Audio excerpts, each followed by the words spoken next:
Dear friends, hello. I'm very happy to see you, and I'm very happy to see our guest. His name is David Nour. Nour, that means light. And I think it's a very big honor to have a name, David Nour, a light. He's the owner of 11 books, and all these books they have very interesting names. The books are Relationship Economics, Return on Impact, Co-Create, and Curve Banders, and other books. So I'm very happy to see you, David. Thank you for coming to us. Good evening. Olga, it is good to be with you. Thank you. Thank you so much. Dear David, you came from Iran with only $100 and you become quite famous, not quite, but really famous in United States. You managed to help a lot of people and a lot of organizations. This is amazing. This is amazing. My first question to you, you have a book which is called Curve Banders, and you're saying that you can find these curve banders and you can be a curve bander yourself. Who are these people? What is the magical meaning of this tricky word? I understand that you're a tricky guy from Iran and you're using tricky words which help other people. So tell me, please, what is that? Shuhada, shuhada. Very kind. So thank you for your kind comments. It's good to be with you. Olga, I've spent the last 20 years really being a student of business relationships. Where you've lived in Dubai, where you are in Azerbaijan, and I live in, grew up in Iran. The rest of the world builds relationships first, from which we do business. And you and I learned that at very young age. Unfortunately, when I came to the States, or not just the US alone, but also a lot of European countries, only if the business part works will think about the relationship, right? So let me get the sale first. Let me get the project first. Let me get the initiative first. Let me get the work done first. And then I may ask you about your family or your friends or how you're doing and really get to know you on a personal level. So when I saw this conflict where particularly Americans, and I've grown up in this country, we go into environments where people don't look like us, sound like us, or come from our backgrounds. There's a disconnect. There's a disconnect between what we need and what they respond with and back and forth. So all of my work from relationship economics and co-create, you were kind enough to mention, to most recently Curve Benders, is about this idea of these relationships that come into our lives, that beyond helping us with a short-term performance execution or result, Olga, they shaped the manager, the leader, the human being that we become. So think of a professor so many years ago, or that first manager that took you under his or her wings and didn't just teach you about the business or the market or a product, but they taught you how to engage, how to influence, how to move people in an authentic way, how to help people in an authentic way. Those are the relationships I call curve benders. Believe it or not, they're all around us. You just have to be much more intentional about investing in those relationships. You know, it's clear enough. So this curve bander, can it be a mentor, or it's some influential leader, or it's somebody from your family? Who can be this curve bander? As I understand, curve, it's like when you are from, from this very slow growth, you go to exponential growth. You go like a rocket. You're Of exactly course, right. we want to have this curve, curve people, curve bandits. How to find them? Sure. So great question.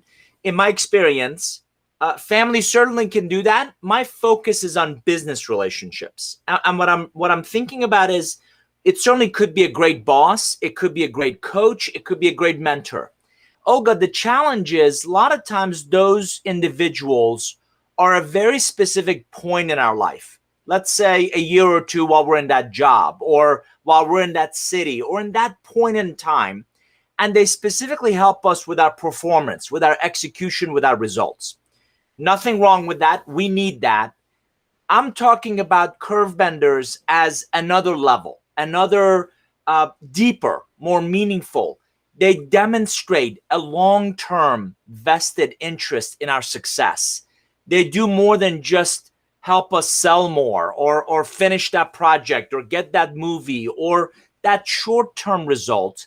As you said, not just like a slow truck ramp, in our growth, but really that hockey stick, really that what I call non-linear growth in our personal and professional growth journey. So beyond helping us accomplish, they really shape and mold us into that leader, into that executive that we become. David, can you name one person in your life who is that curve bender for you? Sure. And I wrote about it in the book. There is a gentleman named Alan Weiss. Alan is a long-term consultant. He is a solo practitioner, so he works for himself and has been doing that for a long time. Olga, I came from consulting. I knew how to consult. And when I created my own practice, my own business, I went to Alan has a week-long consulting college, and you could very easily say he was a coach or a mentor. And if I had stopped there, that's all he would have been.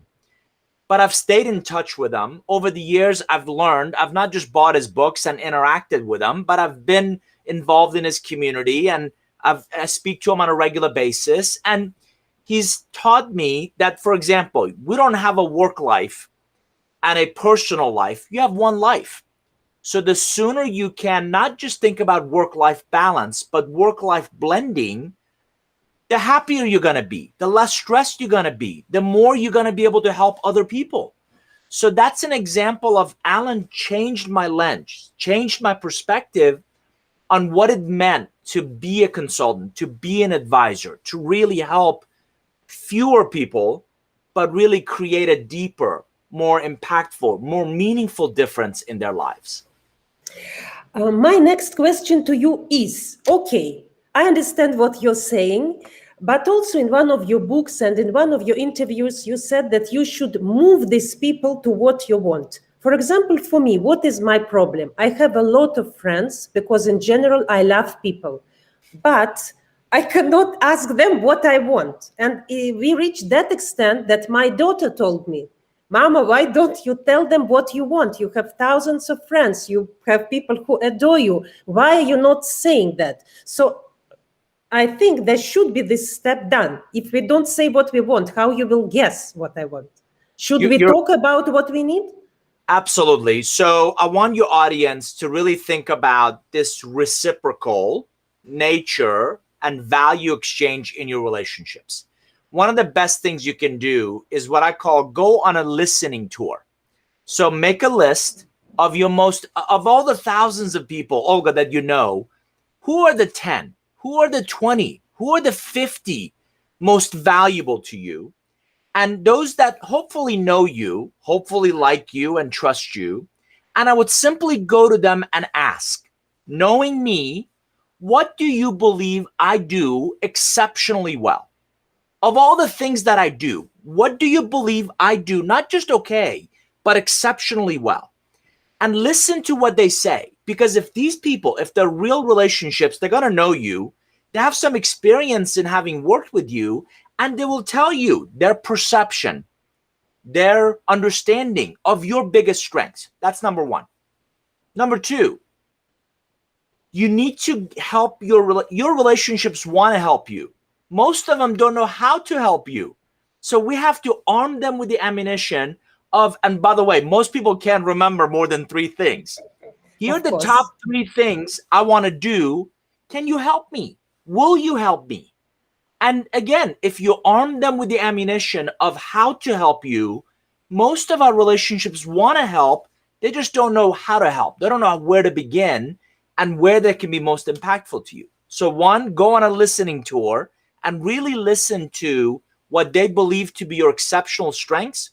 2, tell them the 3 things you want and ask for your help. The second works only if you've invested, only if you have added value to their lives. That's that exchange of value that I talk about. That's fair enough. And I think that you, since you were brought up in the East, and Eastern people are so good in that. Even if you come to the markets, the way how they talk, how they smile, how they talk, it's not immediately like in the West, let's do business, let's invest. And if I will not do business, mas salama, bye-bye. I'm not going to talk because it's waste of time. I think nowadays it's not that primitive. We should go deeper You know, and sometimes what I noticed, you think you will not work with this person. You forgot about him, but you just continue relationship because you care about them. And then after 10 years, whop, and it becomes your business partner just because you took care about him, not about as a business partner, but as a human being. So Olga, it might happen. you're exactly right. And one of the challenges with technology, you and I love technology. We use technology. One of the Oh challenges. no, David, I hate technology. For me, I hate technology. I'm bad in that. I love people. I wish if we can meet in person. But you know, I am now in Kazakhstan. You are now in are you now in USA? I am. I am in Atlanta. You're My, in my Atlanta. my comment was around this social media has spoiled us in some ways to think that all of those contacts, all of those followers, all of those things are actually real relationships. And Olga, they're not. What we learned in the East is you have to invest. You have to get to know the real person. You have to understand what they care about, what they need, and how you can help them. So I actually believe in fewer but deeper, more authentic, more real relationships that you can count on. Because all of those LinkedIn connections or Twitter followers or YouTube subscribers mean nothing when you need help, when you need something and they're not available, they're not interested, or they can't help you. It So, goes without saying. We have the friends that you told you can only know 100 people, but about this 110 people, but about this 10 people, 3 people. We have a question to you, David. You're very famous and very handsome, so women start asking questions to you. The first question to you: how to ask for help to find a job for my husband who has been without it for 2.5 years? The question so is from Susie. Susie, thank you for asking. Let me give you 3 tips. One, work with your husband and write down what are those skills? What are those capabilities? What does he do? What does he like doing that he's very good at? One. Two, we've got to focus. You can't just cast a big net to see who's available, who's interested. Focus on who's having problems that your husband can solve. The third step is you and I are not in the ice cream business, but I've always learned if you give people a taste, if you give them a taste of the value that you can create, it's amazing what happens and how they will respond. Leave them wanting more. So if he can help in a small way and let that person that has the problem see what your husband is capable of, I think it will open the door for him to find opportunities. But you have to focus and you have to invest in a few relationships. Those that know him, hopefully like him, trust him, to really get him started. And it can open up all kinds of doors and opportunities. Thank you so much, David, for this question. I hope we helped Susie. She is my very good friend from Dubai. Now she left Dubai, and I hope everything will be good. Nowadays, a lot of people really are looking for job, are looking for new businesses, are building their own brands. They want to go global because they're sitting in their flats in front of Zoom, and they want to do something. For people who are like us, who like to talk, who like to be on the stage, it's a disaster. But we are doing and we are creating the ways. My last question to you is about people in the feedback when they were giving to your speeches. They were saying that you're amazing, incredible, magnificent, and the topic in business strategy visualization. If to say it in 2, 3 words, okay, we are not businesses. I'm not speaking as Mercedes or BMW or Louis Vuitton. If I have a small business or a middle business, how can I do this strategy visualization? So thank you for asking. The examples are over my shoulder, and these are really elaborate. This is a service we offer for clients. But Olga, not everybody needs this. Not everybody should do it to this level. What I want you or your audience that might be small business owners to think about is really visual storytelling. Again, from the East, we learn how to tell stories at a very young age. And what I've learned is most people may never remember your points, but they will always remember your stories. So if you can capture your value, capture what you do and how you do it in a story, it is going to be a lot more memorable. Number one. Number two, You can start simple, but if you draw pictures, remember the old adage of, let me show you on back of a napkin? Or let Yes, me of show course. you, This let me show napkin you. is so popular, my God. Napkin in the Starbucks, all businesses grow from napkins. So build on that. Instead of sending somebody a PowerPoint or a document or this elaborate anything, there's a saying that says, if you confuse, you lose. And if you make things complicated, they're not going to remember. And more importantly, they're not going to act. So keep it simple, Yes. easy, fast. And if you can draw, if you can visually tell that story, it's much more likely to be remembered and repeated. Absolutely, absolutely. It's easy to say, difficult to do, but at the same time, I think that you're quite successful in that. And what you will recommend as comments and as goodbye to people who are hidden hero? Beyond every hidden hero has an educational foundation, and there's some skills, competencies, capabilities that they're very good at. Your biggest asset is your portfolio of relationships. If you nurture it, if you sustain it, it will pay dividends for years to come.